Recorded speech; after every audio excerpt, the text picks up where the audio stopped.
morning. Well, this morning the Council has been talking about the Western Balkans.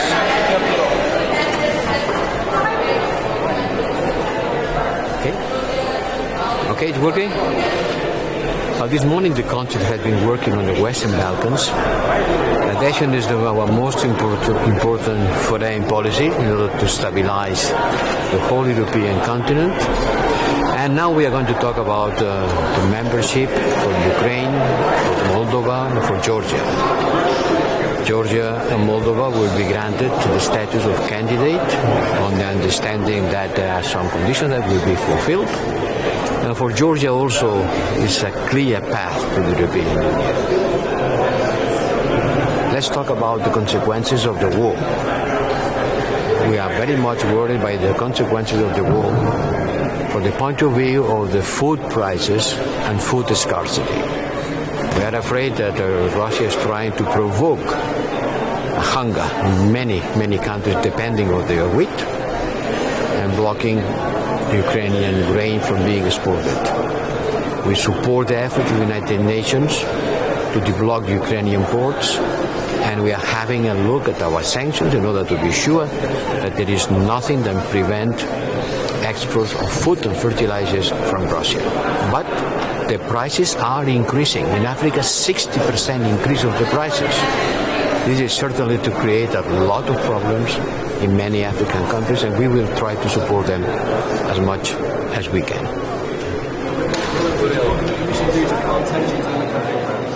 Kaliningrad. First, in Kaliningrad, there is not a blockade. There's not a blockade. And the Lithuanian administration are implementing the guidelines of the Commission according with our sanctions. But we want at the same time to make control that could prevent any kind of sanctions avoidance and not preventing the traffic. Not preventing the traffic. And the Commission and the External Action Service are going to review the guidelines in order to clarify that we don't want to blockade or to prevent the traffic between Russia and Kaliningrad. Two objectives: to prevent circumvention of the sanctions and not blockade the traffic. Both things should be possible, and we are working on that. And will that guidance be issued today? Well, I hope as soon as possible, but let's clarify that it's not blockade.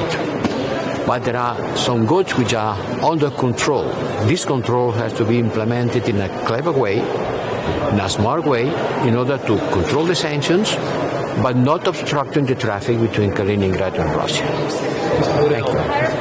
Is it time to allocate more money for the EBF to Ukraine? Let's see what the leaders think about.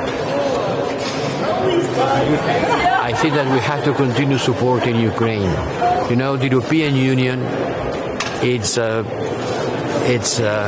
institution that brings peace and stability in Europe. It's a political force that has an objective to bring peace and stability to Europe.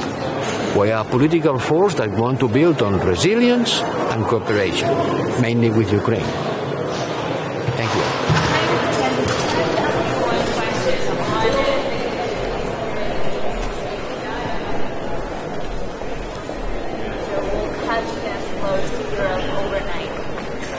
Well, Russia is diminishing the supply of gas little by little.